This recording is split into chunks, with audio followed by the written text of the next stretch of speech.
Hello everyone, welcome to the channel. I'm Mark. Today we're going to compare the expected value of the different events that will become available in Magic Arena this week. We will compare them to each other, we will compare them in different ways, and we will compare them to their counterpart in Magic Online. So let me first briefly define what we mean by expected value, or EV. So expected value simply means your average return from doing something. So if expected value is positive, then that means that as you do that event more, you're going to gain more and more resources. If the expected value is negative, then that means that if you do that event more and more, you're going to lose resources. And so you will run out of resources, of course, if we assume that your resources are finite. And if your expected value is 0, so that means that that's the point where you can go at least go infinite. That is, the amount of resources that you gain will just on average equal the amount of resources that you lose. And so theoretically, you can play the event infinitely many times. All right. So now let's go on to compare. So how do we compute expected values? So that is not complicated. All we need are the prizes. So we have, for example, this is for Magic Online, MTGO. So we have the prizes here. So just list prizes for each of the possible wins. So by the way, the event for Magic Online, the constructed leagues, are now exactly the same as the best of 3 event in Magic Arena, where you have 5 rounds and you don't stop playing for after how many losses. You can play all your 5 rounds and you just get prizes based on how many matches you win. Right, so here are the prizes for Magic Online. These are all in dollar amounts, dollar values. So here are the prizes, and then here's the cost. So for Magic Online, the cost is $10. And so, of course, you want the net price, so you subtract the cost to each of the prizes. So that's why we have this column here and this column here. And then we need the probability for each of these possibilities, whether you win 0 matches to 5 matches. So these are the probabilities computed based on your given win rate. So I set this win rate as 0.55. So if you do that, then you can easily compute the probabilities. And with that, you can compute the expected value by just taking the product of the net price by probability and then take the sum. So as you can see here for Magic Online, this is a positive sum at a 55% win rate, positive EV. So that means that if your win rate is 55%, then on average you will gain about $4.6 playing events in Magic Online, playing the constructed league in Magic Online. If we look at the Magic the Gathering Arena, so we know that Magic the Gathering Arena costs 5,000. This is the best of 3 events, so it costs 5,000 gold. Or 375 gems. Sorry, not 375. It's over here. 5,000 gold or 750 gems. Right. And we know that the prizes are as follows. So here are the prizes for best of 3. And we can simply multiply the gems by the conversion rate. So by the conversion rate of 0.005 gems is to $1, because that's how much the 20,000 gem pack costs, right? It's $100. So if you do that, then you'll be able to generate the dollar amounts of each of these prices, right? And for packs, so that depends. Here for this table, we don't add the packs. I did not add the packs here. We'll see later on. There are going to be some curves here where I do add packs. But what I do add are the play-in points. So the play-in points are added here, and the value for the play-in points are they're 1,000 gold per play-in point, right? Because the play-in event costs 20,000 gold, so you can get that valuation from there. Right. So if you do that and do the same thing as we did with Magic Online, the total expected value for the same win rate is the same win rate of 55%. By the way, this is the game win rate. Of course, the match win rate is different, right? Because these are best of 3. So the game win rate is not the same as the match win rate. The match win rate is given here. But don't concern yourself about that. We're just looking at the game win rate, so that we'll be comparing the same things all throughout. All right. So as you can see for Magic Arena, for the same win rate, our expected value is negative. It's negative 2.23, which means that you're losing about $2.23 on average when you play this event. For best of one, as you can see here, this is best of one. The cost is 250 gold or 375 gems, or half, exactly half, right, of best of three. And here are the prizes. As you can see here, here are the net prizes. And when you get down to the EV, it is also going to be negative. And so the bigger picture here is what you can now see in this graph, which is that, well, Magic Online's expected value just trumps Magic Arena. Now, of course, that's not a very fair comparison because remember, Magic Online is not free to play. You don't get anything for free in Magic Online. You have to buy all the cards. You have to, like with real money, you have to buy, there's no free gold every day. There are no quests. You have to buy everything, and each entry into an event costs $10, so that's at least twice more than Magic Arena. But the expected value, as you can see here, if you compare this line to these lines, well, it's miles and miles away. It's a lot of difference, right? And so, well, what this tells you is that if you are a very competitive player and you really want to play for stakes, well, Magic Online is for you, my friend. Okay, so now let's talk about just these graphs. So it's distracting to see this Magic Online curve here. So let's move that away and just focus on these graphs. So let's see what's happening with these lines. So that's this figure over here.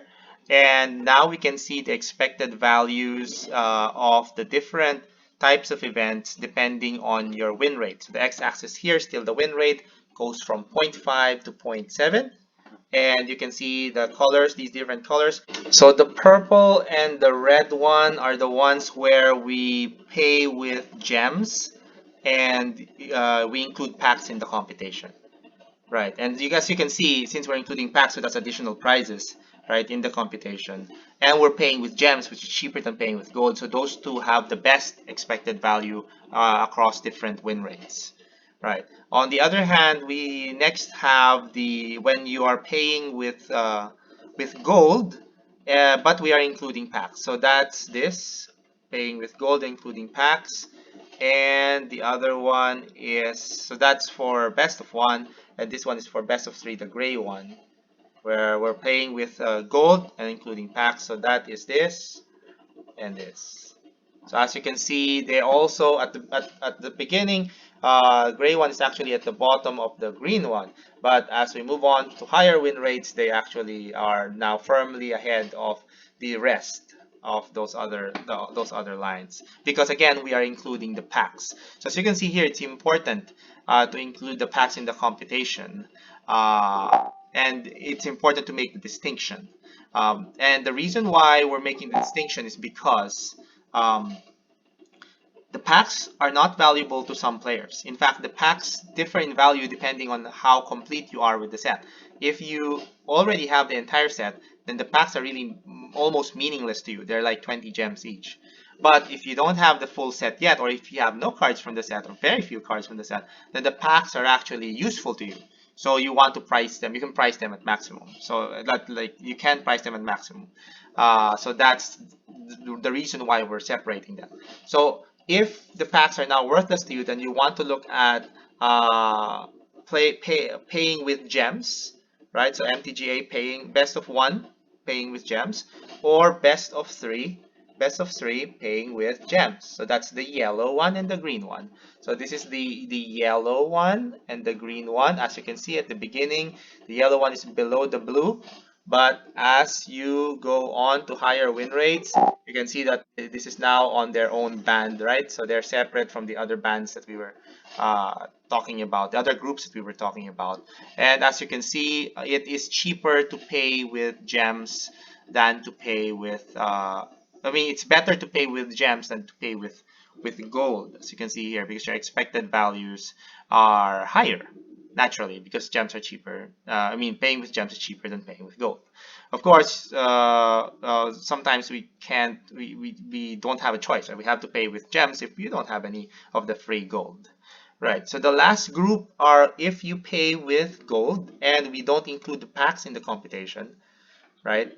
So we don't include the packs in the computation, as you can see here and here. And those are represented by these two lines. And as you can see, they are the ones with the lowest expected values. Okay, so now we can talk about at what win rate you can expect to go infinite in these events. And for those, we only need these graphs. We only need these curves.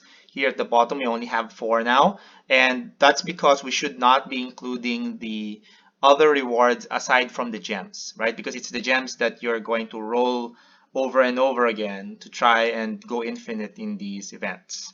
Right. So as you can see here, if you are paying with gems, initially the best of 3 events will give you lower expected value. Right. So the yellow line here. Okay.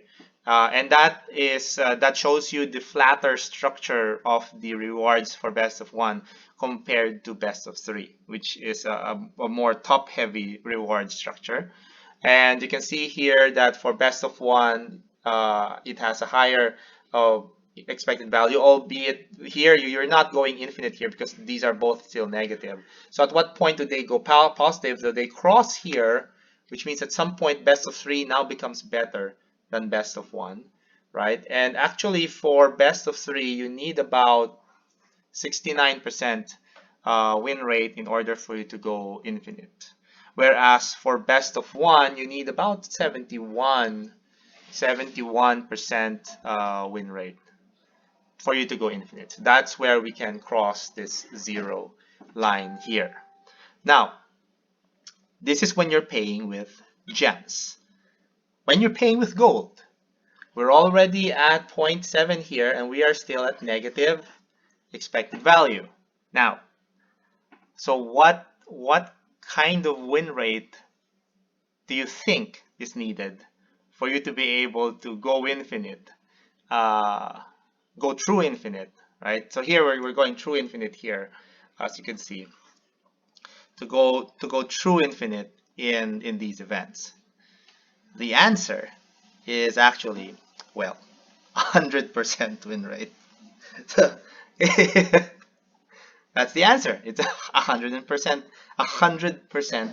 win rate, and we don't even need to show you like what happens to this line as we increase the win rate. We don't need to show that. All we need to do is to go back to that page where we showed you the rewards for these events. Okay, so these price structures, right?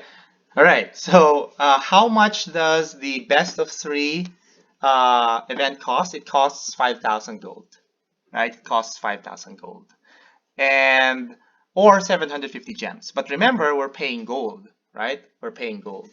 And how much is 5,000 gold in gems? How much is 5,000 gold in gems? You divide it by 5, so it's 1,000 gems. They're exactly the same. So that means that if you ignore these, and we're ignoring them because we want to know what's the win rate by which we can roll over our resources to try and go infinite here. The amount of rewards that you could get with 5 wins is exactly your entrance. So there's no way that you can make more. If you pay in gems, then you make a bit more, right? But if you pay in gold, you make nothing. You just get your entrance back at 5 wins. And the same is true for, of course, best of 1, because it's only half and half, right? So you only pay half, 2,500 gold, but you only win up to 500 gems times 5 is exactly 2,500 gold. And therefore, you need 100% in order to go infinite. You cannot, well, for best of 3, you need 100%. For best of 1, theoretically, you also need 100%. I mean, you can lose 2 games per run, right? You can lose 2 games per run, but they have to be always in the same run. You can't lose 3 games here and then no game in the other one. So that won't go make you go infinite. All right, of course, you have to consider that. That's why we talked about the other slides. That's why we brought up the other slides, because we have to talk about the fact that you are earning other stuff. You are earning these packs. You are earning these play points, and you wouldn't be playing. So basically, the takeaway from this is that you shouldn't be playing these events at all if you're not interested in these packs or these playing points. So the only reason to play these events are because you want the packs or you want the playing points or both. Just doing it for these gems, just doing it for these resources is unsustainable. If those are the ones that you're interested in, when these events will not allow you to generate more gems or more gold, if you are paying with gold. If you're paying with gems, sure. But if you're paying with gold, then no. Right. So, in terms of the value of these packs, so like I said, these packs are valuable, most valuable when you don't have the set yet. So at the beginning, right? At the beginning of the set release, of a set release, then you don't have the cards from the set yet, then these packs are valuable to you. You can price them at full price. And so it's kind of worth it to do these events during that time. Later on, maybe not so much. Now, how about in terms of play points? So we know that the play-in points can be used for the play-in events, where you winning that play-in events will make you eligible to play in the qualifier weekend. If you do well in the qualifier weekend, then you can find yourself playing in one Magic Arena Championship, which is, whoa, a big deal. So I have another video that you could check out where I discuss exactly how many times you expect to do these events for you to be able to come up with 20 play-in points, which is the number of play-in points that you need in order for you to join the play-in event. So I have another video on that. You can check it out in the description. And yeah, so that's also, you can also check out how much win rate, how high your win rate needs to be in order for you to reasonably do enough of these events to get those play points. And for the cost to be reasonable as well, because you can always buy entrance to the play-in event. It's 20,000 gold or $20.